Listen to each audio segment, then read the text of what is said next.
Jadi di Temanggung tuh ada persewaan komik namanya Nancita. Nancita. Nah, setiap hari tuh aku ke sana. Zaman sakmono komik apa sing kerep disilih, Mas? Komik Saru. Enggak. Berarti Mas Irul ini juga berperan di film Jumbo ya? Ya, sedikit banget. Dari 400 orang tadi ada Mas Irul. Ada satu ya. Pasar industri animasi di Indonesia tuh sekarang udah mentok gitu. Udah Sampai sekarang kayak stagnan gitu. Oh, stagnan ya. Jumbo ini salah satu benchmark kita lah. Dan kita juga bersyukur kalau Jumbo ini diselesaikan dalam 5 tahun karena emang idealnya kayak gitu. Selain itu kita lagi masih proses 2 project untuk visual effect film. Yang satu judulnya Belajar 12 Prinsip Animasi itu penting banget. Jadi bisa tambah menarik tuh. Jadi gerakan yang tadinya ninju gini doang bisa kayak ada Wow, gitu. lebih mantap. Lebih mantap, lebih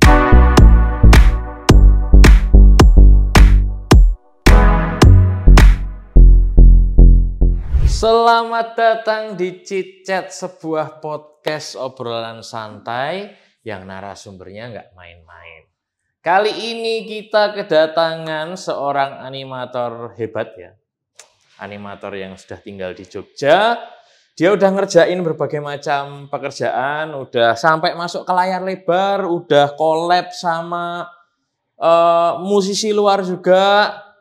Dan dia ternyata punya relasi dengan YouTuber kondang lainnya. Selamat datang Irul Pinter.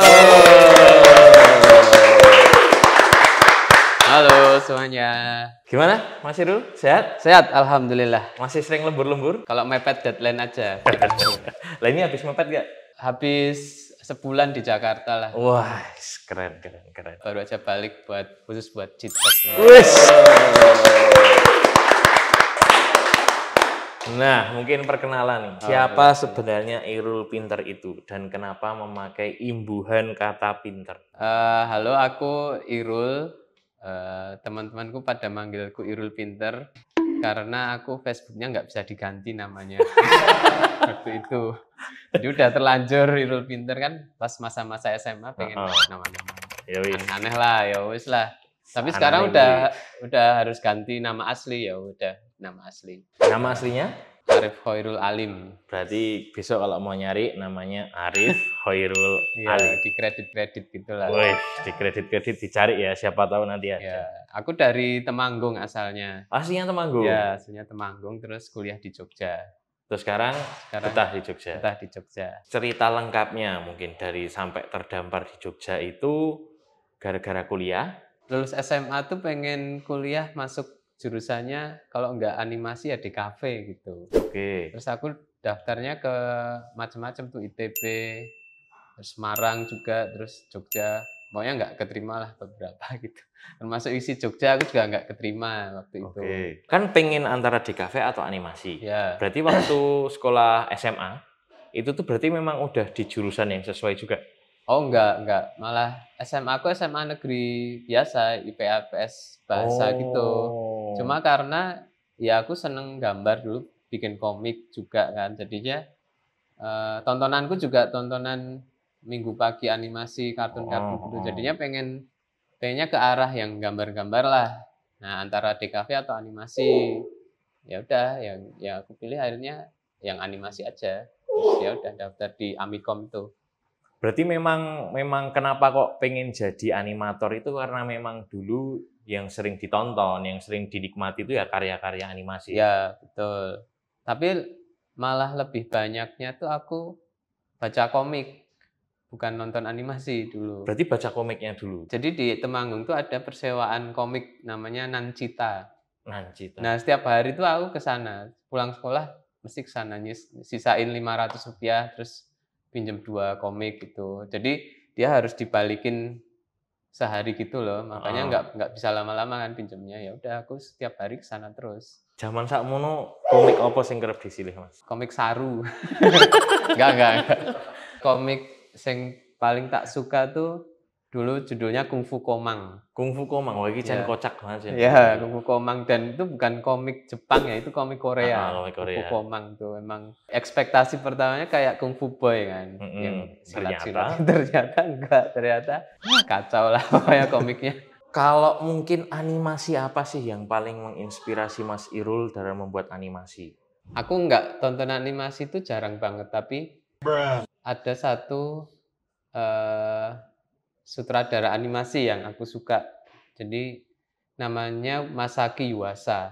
Masaki Yuasa itu dia animasinya sangat ekspresif gitu. Contohnya orang jalan aja kayak jalannya harus lebay banget pokoknya. Dan aku melihat animasi yang dia bikin tuh selalu menyenangkan untuk ditonton. Jadi aku pengen bikin animasi yang menyenangkan untuk dibikinnya dan menyenangkan untuk ditontonnya. Gitu. Berarti malah bukan animasi yang realis, tapi malah sisan neko-neko. Iya, sisa neko-neko. Karena ya animasi kan supposed to be like that. Kalau live action, syutingan live action itu kan ya realis apa adanya kan. Dan kekuatan animasi itu bisa merealisasikan imajinasi kayak apapun gitu loh. Makanya selebay-lebaynya gerakan tuh bisa direalisasikan di animasi untuk membuat. Kalau gitu lebih suka animasi itu kan mungkin lebih deket sama Jepang sama Amerika lah. Nah, atau lebih prefer mana? Amerika, Jepang, atau punya preferensi lain? Animasi Amerika sama Jepang itu kayak punya ciri khas sendiri gitu. Mungkin karena pengaruh menang perang dan kalah perang juga ya. Jadi kalau animasi Amerika tuh dia lebih acting animasi.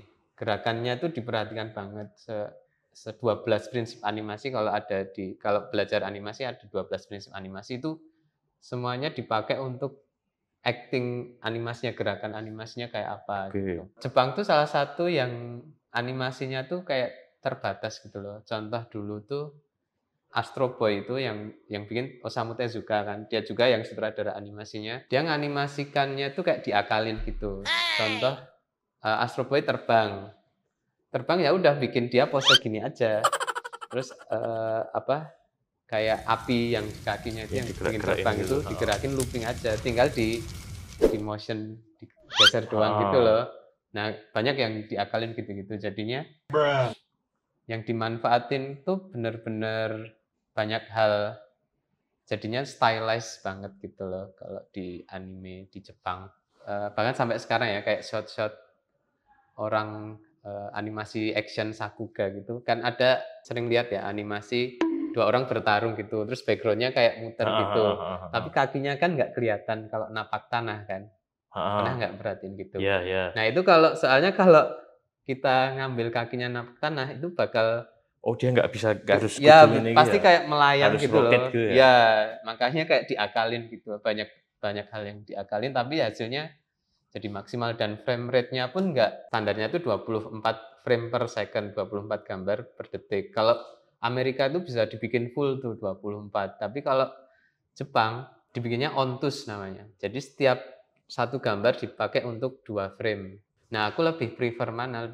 Sebenarnya aku lebih prefer ke Jepang karena dikreatifin gitu loh secara teknisnya. Lebih punya karakter ya jadinya. Betul, karakternya ya setiap ini punya karakter sendiri sih, tapi aku lebih prefer ke Jepang nih karena dia bisa mikirin tuh efisiennya kayak gimana sih kalau dengan keterbatasan yang dia punya. Berarti dengan proses serumit itu, dengan proses sepanjang itu, apakah membuat animasi itu tuh mahal? Ya tentu.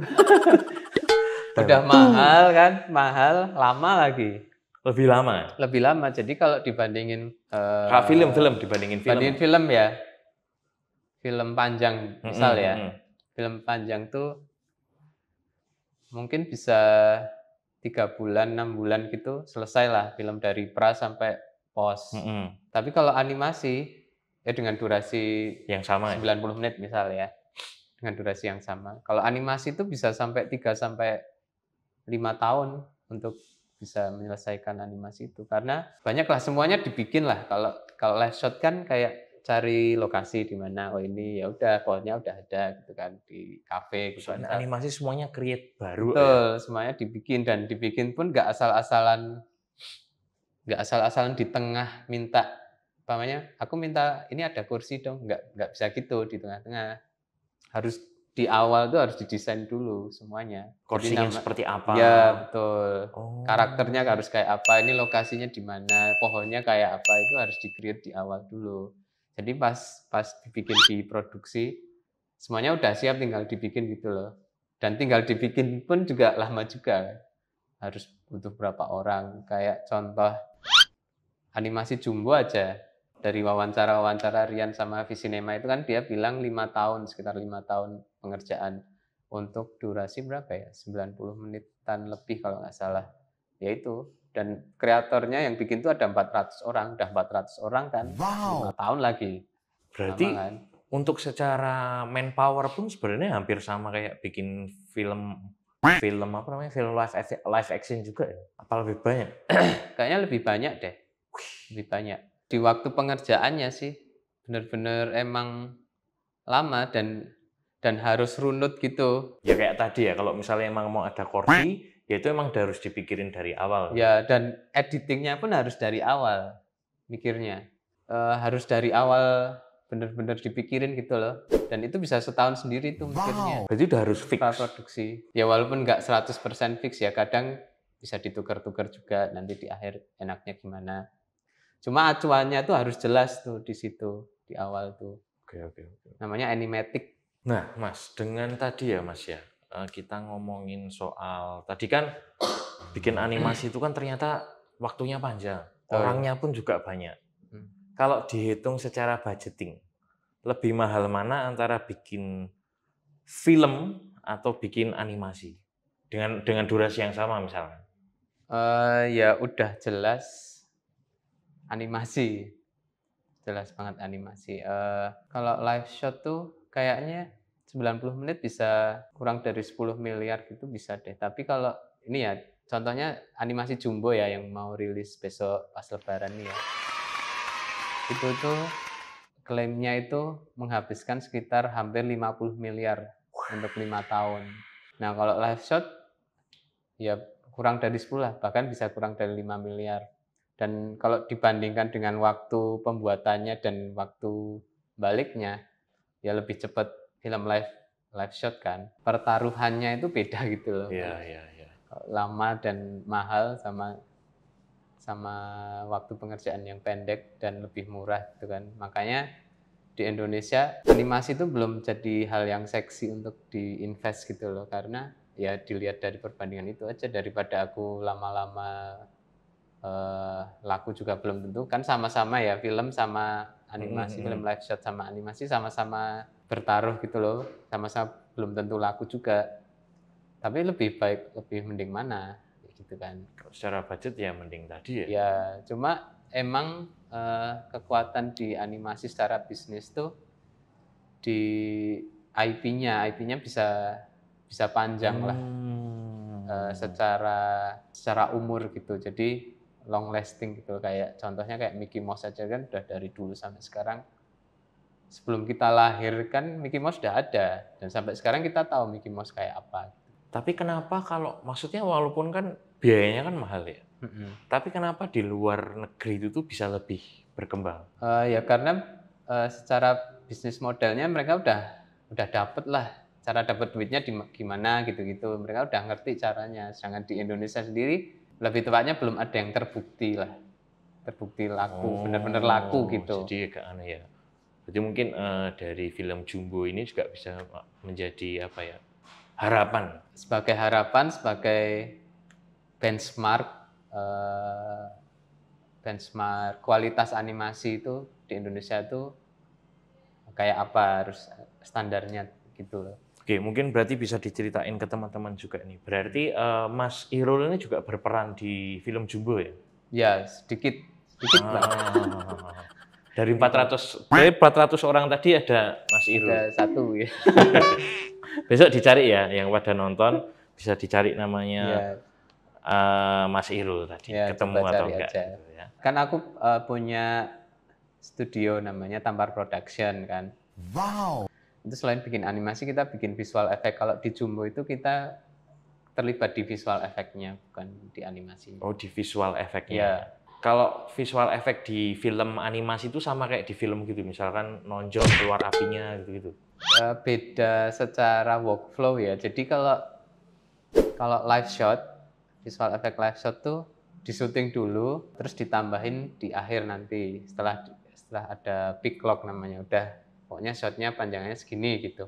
Tapi kalau di animasi visual effect-nya tuh kita bisa nambahin setelah apa ya istilahnya, render belum selesai pun bisa ditambahin visual effect. Nah, mungkin nih Mas, biar nggak pada bingung, mungkin bisa dijelasin juga nih, kayak prosesnya A ke Z-nya, dari hulu ke hilirnya animasi, pembuatan film animasi itu tuh gimana?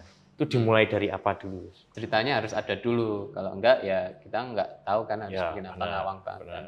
Itu pasti ada. Kemudian dibikin visualisasi gambaran ceritanya, namanya konsep art. Visualisasi gambarannya, dunianya itu kayak apa, world buildingnya kayak apa, namanya konsep art. Lanjut ke namanya storyboard. Setelah itu lanjut lagi ke animatic. Jadi sebelum animatic namanya stylomatic. Jadi storyboard yang diurutin aja di editing. Jadi udah ada urutannya tuh, udah kelihatan flow-nya. Jadi udah bentuk video gitu kan. Nah, baru ditambahin animatic. Kalau animatic udah ada gerakan-gerakan dikit lah, kayak motion-motion sederhana. Yang penting tahu timing dan lain-lain untuk jadi guide-nya itu. Nah, biasanya dari stylomatic itu dilempar ke dubbing. Tapi dubbing itu nggak harus, untuk guide itu nggak harus udah aktor ya, biasanya ngawur dulu, guide. Jadi kayak sutradara dulu deh yang ngisi suara, atau siapa deh, guru siapa gitu. Yang penting buat patokan dulu ya. Biasanya untuk patokan timing dan durasi. Nah, ntar dimasukin animatic, udah kelihatan kan timingnya, karena ada suaranya dan lain-lain, ada musik rough juga. Baru tuh dubbing dengan aktor. Aktor pun kan dia juga harus bayangkan karakternya kayak apa. Jadi dia harus melihat juga karakternya dari desain karakter yang udah dibikin di awal, udah berwarna dan lain-lain. Dia udah harus tahu tuh badannya seberapa, karakternya apa, sifatnya gimana. Kekuatan voice aktornya itu benar-benar ditantang di situlah. Harus bisa juga. Dan tentu dengan bantuan ada voice director ya. Kalau 3D ya harus produksi modeling semuanya juga. Yang udah di konsep artin semua harus di modeling karakter dan lain-lain gitu. Kalau 2D lebih simple sih, nggak ribet. Tapi enaknya 3D kan bikin satu nanti dipakai terus. Udah template lah ya. Betul. Kalau 2D itu setiap shot harus gambar baru, karakternya angle baru ya gambar baru. Terus ada namanya layout. Layout tuh cuma posisi blocking gitu loh. Blocking dengan karakter yang bentuknya udah bener. Kalau storyboard kan masih kayak sketsa gitu. Udah itu masuk sesi produksi tuh kalau udah animasi sama background. Sama background, kalau itu di animasi ya. Oh, itu tadi tuh masih post produksi ya. Sesi produksi bikin animasi, background. Terus kadang juga ada yang udah bisa bikin musiknya juga kadang. Kalau 3D, ini kan banyak ya, jadi aku harus ceritain beberapa ya. Kalau 3D banyak tuh aspeknya yang kayak lighting, tekstur, terus rambut gitu-gitu harus diproduksi juga. Pokoknya ribet banget sih. Aku juga nggak terlalu mendalami 3D ya, karena aku lebih suka 2D. Di post tuh bisa di-editing lagi di situ. Kayak, wah ini bisa dipendekin atau dipanjangin, wah ini kurang panjang. Kalau nih Mas, animasi itu kan serumit itu dan sekompleks itu. Menurutmu animasi apa yang terbaik sampai sekarang? Salah satunya itu Akira. Ya, karya Katsuhiro Otomo. Itu udah tahun 80-an atau 70-an ya. Pokoknya animasi yang agak lama tuh. Nah, itu aku nggak bosen nontonnya. Terus ada satu lagi Summer Wars.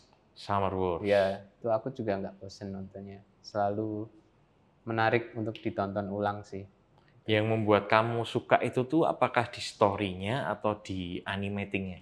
Jadi di Akira tuh aku merasa kagum dengan mereka kan kayak ada adegan lari-lari di tengah kota gitu ya.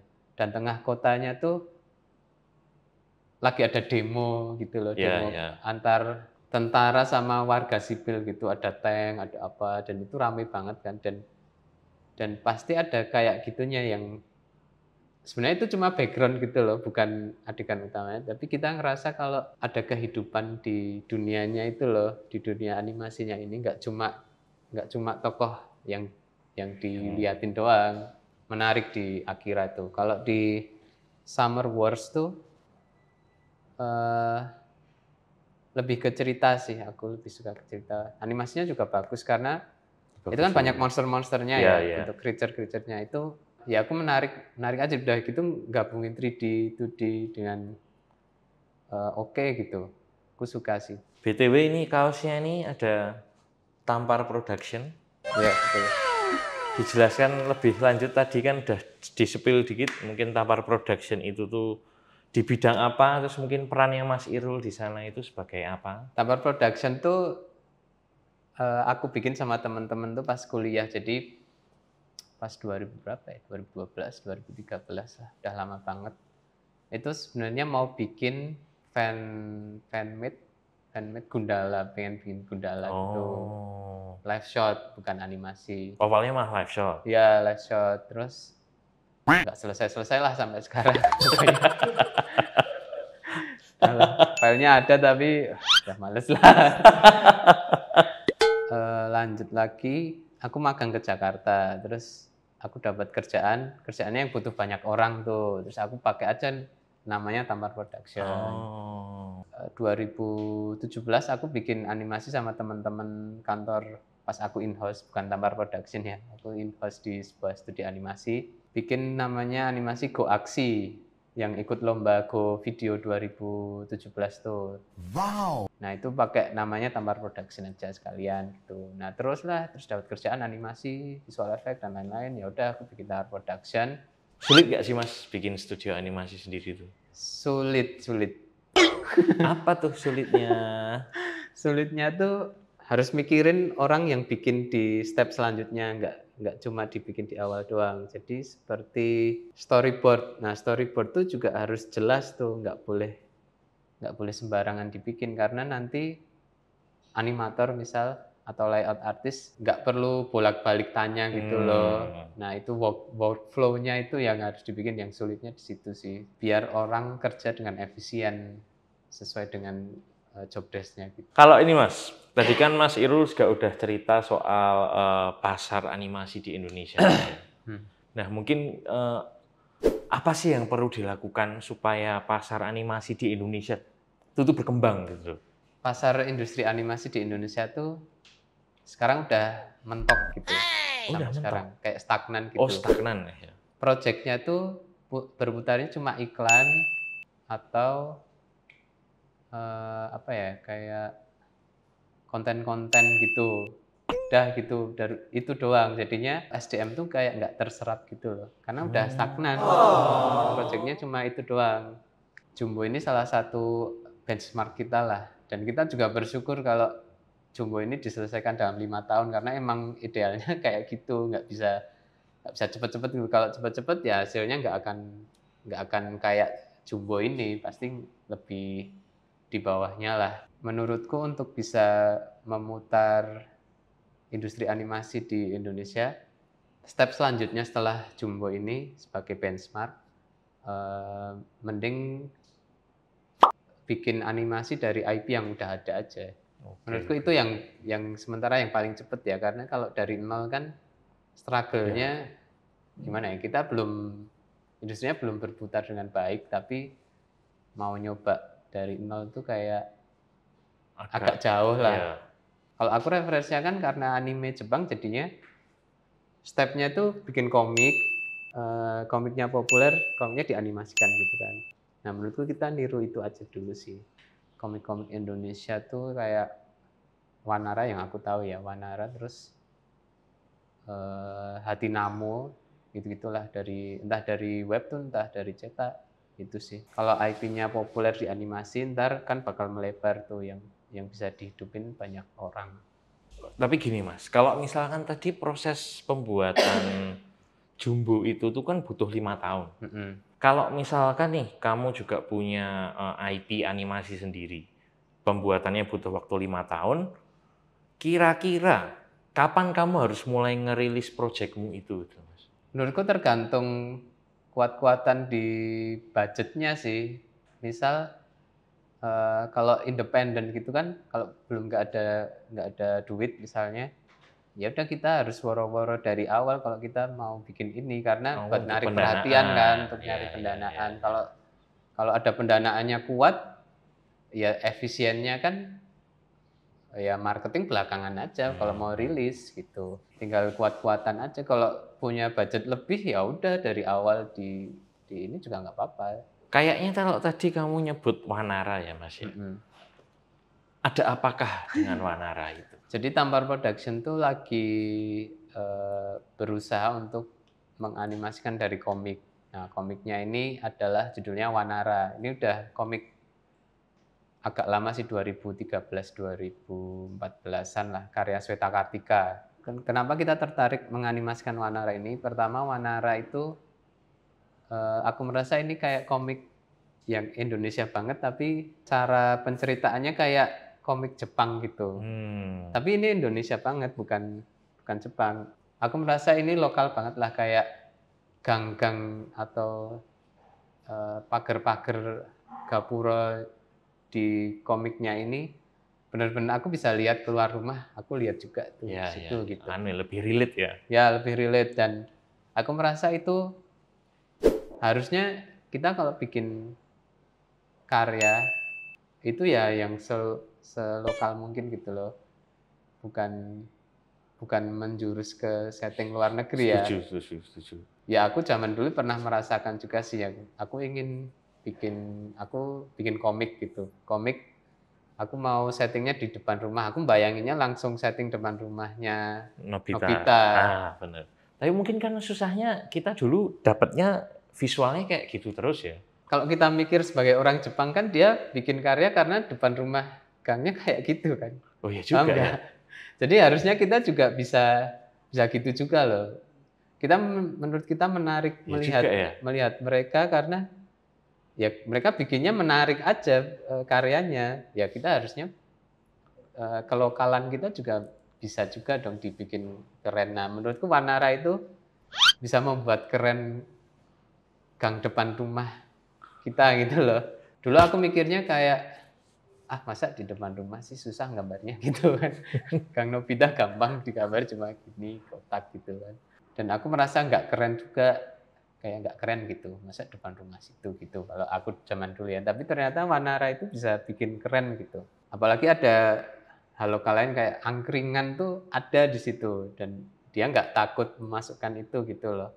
Wanara itu kan 4 orang yang bertopeng monyet, gerakannya ya kayak monyet parkour itu. Nah, itu bakal seru kalau dianimasiin gerakannya dengan pose-pose gerakan yang kayak monyet tapi bertarung kayak monyet. Nah, gitu.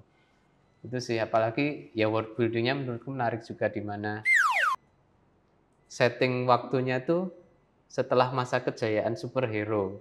Superhero-nya udah nggak ada. Nah, ini masa-masa setelah superhero, tapi kejahatan juga masih ada. Selain mungkin kan Wanara itu kan ongoing project. Setahuku juga Mas Irul tuh dulu pernah join di projectnya Battle of Surabaya. Ya, Karena betul. di kampus juga ya dulu ya. Ya, Nah, itu Mas Irul di situ berperan sebagai apa? itu kan yang bikin MSV Studio. Nah, dulu aku di kantor itu, kerja di situ, MSV Studio. Jadi pas awal aku apply, aku masuk sebagai kompositor artis, ngekompositing. Jadi tugasnya kompositing tuh jadiin satu antara animasi sama background, terus diperindah lagi lah di situ. Oke. Nah, setelah setahun atau 2 tahun gitu, aku jadi editor offline yang cuma masukin udah diedit gitu. Nah, aku cuma nge-replace doang. Itu sih. Selain Battle of Surabaya, Mas Irul tuh kan juga pernah ngerjain videonya Yellow Claw Ya, betul. sama Iga Marsadi. Ya, Nah, betul. itu mungkin juga bisa diceritain, Mas. Kok bisa sama Yellow Claw sama Iga Marsadi Iga Marsadi dulu kali ya. Iya, boleh. Timeline-nya urut. Oh ya, berarti yang urut Iga Marsadi Iga dulu ya? Marsadi dulu. Oke. 2018 tuh aku ikut ada inilah kompetisi itu tuh kalau menang dapat dana untuk bikin video klipnya musiknya Iga Marsadi, judulnya Arus Merah. Udah di situ dapat duit untuk produksi, ya udah karena dapat dana kan. Nah, itu juga aku menang kompetisi itu juga berkat dari Go Aksi itu, jadinya nyambung lah. Nah, yang Go Aksi kan aku nggak ada duit tapi menang lomba, alhamdulillah.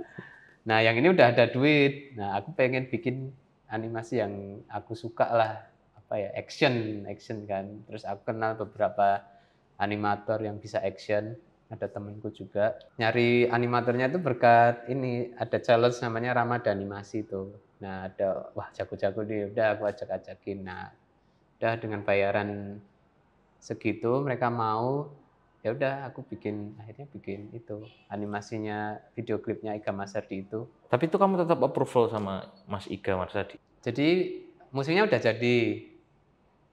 Nah, ada mentor namanya Mas Anggun Priambodo. Itu jadi mentorku di situ. Karena itu kan hasil kompetisi, jadi harus ada mentornya gitu kan. Nah, aku approvalnya ke Mas Anggun. Setelah itu udah selesai kan yang Arus Merah itu. Kemudian aku dikontak sama temen pas aku dulu magang di Jakarta, namanya Vengeance. Easy. Instagramnya VGNC kan. VTF Indo ya? Ya, betul. VTF Indo. Nah, dia tuh jadi video VJ-nya Yellow Claw. Nah, dia yang inisiatif tuh dia sebenarnya untuk membuatkan video klip dari lagunya Yellow Claw untuk dianimasiin. Dia bilang ke aku kalau nggak salah, kamu bisa nggak bikin animasi kayak Dragon Ball gitu pada waktu itu. Terus ya bisa aja gitu. Terus ya udah di approach desain karakternya waktu itu Roald namanya, ada ilustrator dari Jakarta. Ya udah lanjut tuh progresnya selama 2,5 bulan, bikin konsep dan lain-lain, produksi sampai selesai. Nah, tapi di situ aku bukan sutradara atau animator, di situ aku produser aja. Wow. Jadi cuma ngumpulin orang, suruh kerja gitu. Itu sih. Tapi ya cukup seru sih, hasilnya juga menurutku oke. Tiba-tiba nih Mas, saya tadi mendapatkan bisikan. Dari siapa itu? Bisikan bilang kalau kapan terakhir kali kamu tertidur nyenyak itu ternyata yang bikin juga Anda. Iya, video liriknya ya. Betul. Jadi Hindia Secukupnya itu yang bikin video liriknya kamu. Ya, betul. Tapi yang ini ya, yang untuk soundtrack filmnya ya, bukan yang jadi yang diupload di Visinema, bukan yang diupload di akun Hindianya. Itu untuk untuk film nanti kita cerita tentang hari ini ya? Betul. Jadi itu aku yang bikin foto terus ada gambar-gambarnya gitu kan. Itu sebenarnya fotonya udah disediain dari sana, dari tim produksinya. Nah, mereka cuma nyerahin itu aja terus suruh bikin video lirik dari ini gitu. Ya udah aku bikin, terserah aku aja. Jadi konsepnya aku ngambilnya dari buku ilustrasi dari nanti kita cerita hari ini tuh aku beli, terus aku masukin aja ilustrasinya, terus aku animasiin di situ. Berarti kamu kayak tracing ulang gitu? Lebih tepatnya tak gambar ulang sih, karena aku nggak tracing. Jadi aku cuma lihat terus aku gambar ulang di digital. Susah nggak kalau bikin yang itu? Nggak terlalu sih, karena simple juga sih yang itu. Jadi itu kan konsepnya foto, terus fotonya diparalaksin, jadi kayak ada depth-nya gitu kan. Itu yang bikin juga kamu? Ya, yang bikin aku. Terus tinggal bikin animasinya juga rata-rata kan looping juga, jadi nggak terlalu ribet lah, tinggal konsepnya urutannya mau yang mana aja gitu. Garap dewe wani lah ya. Nah, untuk ke depan nih Mas Irul, ada project apa yang mungkin bisa di-sharing-sharing biar pada mereka ini semua tahu? Masih progres lah untuk bikin Wanaranya. Jadi itu kayak bikin crowdfunding juga kan, kita selain nunggu pendanaan lainnya juga kalau ada yang mau support bisa dicek di websitenya wanaraanimation.com. Selain itu kita masih proses 2 project untuk visual effect film. Yang satu judulnya Tinggal Meninggal. Wow. Yang filmnya Imaginary yang nyutradarain Christo Immanuel. Yang satu lagi belum bisa di-share, tapi ada 2 itu. Berarti yang Wanara tadi juga mungkin teman-teman kalau misalkan mungkin ada yang udah ada teasernya kok ya? Ada. Nah, itu nanti udah ada teasernya, jadi kalau udah punya bayangan, ini bakal menarik. Terus teman-teman mau ikutan funding, nanti bisa langsung cek di wanaraanimation.com. Terakhir nih Mas, apakah ada pro tips untuk teman-teman yang pengen terjun ke dunia animasi? Kalau di podcast sebelah aku udah bilang suruh sekolah animasi aja. Di sini nggak boleh ya? Nggak apa-apa sih. Nggak apa-apa ya?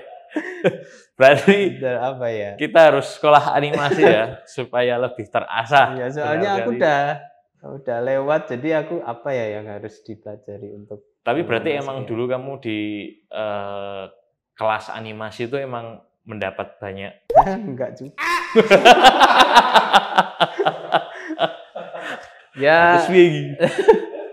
Ya paling dasar sih belajar gambar dulu lah. Jadi kayaknya entah 2D, 3D, stop motion atau lain-lain tuh gambar tuh yang paling bisa dasar banget sih mempelajari bentuk gestur dan lain-lain yang akan digerakkan gitu kan. Belajar 12 prinsip animasi itu penting banget.